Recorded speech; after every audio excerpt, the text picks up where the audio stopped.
Every time Deetra Thompson of Anna thought about marrying the love of her life, she was overcome with the same crippling fear. Before we were able to even walk down the aisle, I would lose my best friend.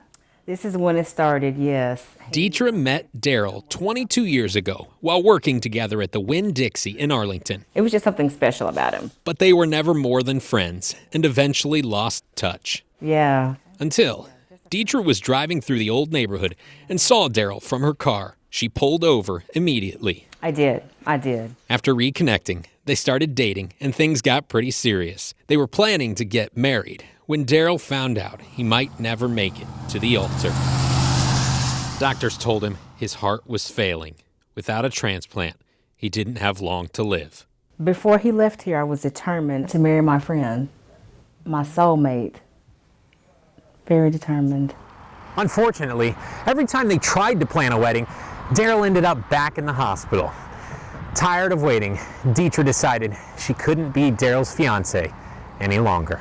She went to the hospital and became his wife. They got married right there in the ICU. It's one of the last memories Deetra has of Daryl in the hospital, because soon after getting his bride, he got his heart.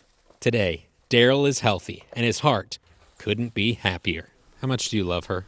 To the moon and back. That's our phrase. To the moon and back. To the moon and back. He even gave her the moon and put their picture on it. But Deetra says this Valentine's isn't about any gift. Instead, it's about celebrating what they've already got. We have each other. That's what makes it Valentine's Day for me, because he's still here with me. It's truly a blessing. And that's all you need to love someone. To the moon and back. So how was your day? In Anna, I'm Sean Giggy. It's work. It was work. Yeah, same. You see the other chair over there? When you're autistic, like 15-year-old Hunter Cole, it's common to become fixated on just one thing. All right. But not even Hunter's mom, Mary Lowe, expected his latest obsession to go so far. I thought it would be a few months, and then he'll want to move on. But he didn't. Every day, all Hunter thinks about Well, since my baby left me, is Elvis. a new place and when Up until a couple years ago, Hunter had never even heard of Elvis. green as she can be. But then, an Elvis tribute artist performed here in Cleburne, and he was hooked. And I went up to my mom and I said, hey, I want to do that. He spent virtually every minute since studying Elvis's songs, his moves, his style. But that's all right. Hunter's only been doing this a year, but has already performed almost 70 times, and just recently placed third at the National Elvis Tribute Artist Competition at Graceland. Hunter Cole. What's most remarkable, though, is that for years, Hunter was nonverbal. In fact, therapists weren't sure he'd ever talk. She touches your heart. Because of that, he was bullied, You ain't nothing but a hound dog.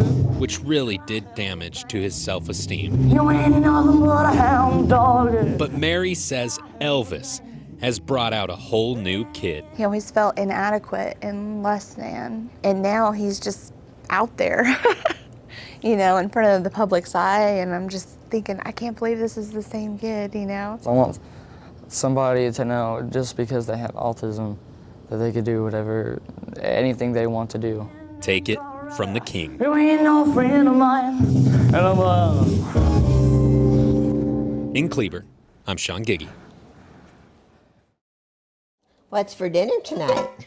Karen and Warren Harris of Dallas are empty nesters, That'll be something different, won't it? but they still have a little one at home they consider their baby. Slick. Their bundle of joy You're a good boy. is a 9-year-old rescue dog named Slick. My hero. And although they're proud of their pup, safe to say they've never been prouder than they were last week. I didn't know it was possible to love him any more than I had previously for being able to do this. It happened during their nightly walk through the neighborhood All right, Slick, let's walk. when Slick refused to walk any farther. And I said, what is it, Slick? And he said, there's a problem here, Dad. Warren and Karen had no idea why Slick wouldn't budge until they looked toward the house where he'd stopped. I saw a man laying on the porch on his back, gesturing towards us with a hand, trying to call out for help. The man, a Vietnam veteran, had suffered a stroke. He'd been lying on the porch for hours until Slick sensed his desperation. That's the only explanation I have, is that he sensed that something was amiss. With another neighbor's help, they called 911. Hey, buddy. And while the man recovers in the hospital, his hero is curled up on the couch, completely oblivious to his own good deed. We could not possibly love you more, Slick. Warren and Karen say, by loving so unconditionally, dogs save us every day. And for that, they deserve a lot more credit. Or, at the very least, a shiny new toy. What do you give a dog for saving someone's life? Oh my God, whatever he wants. His Ferrari's on order. I'm sure he'll settle for a walk. If you're happy and you know it, wag your tail. In Dallas. Yes! Good boy. I'm Sean Giggy. There you go.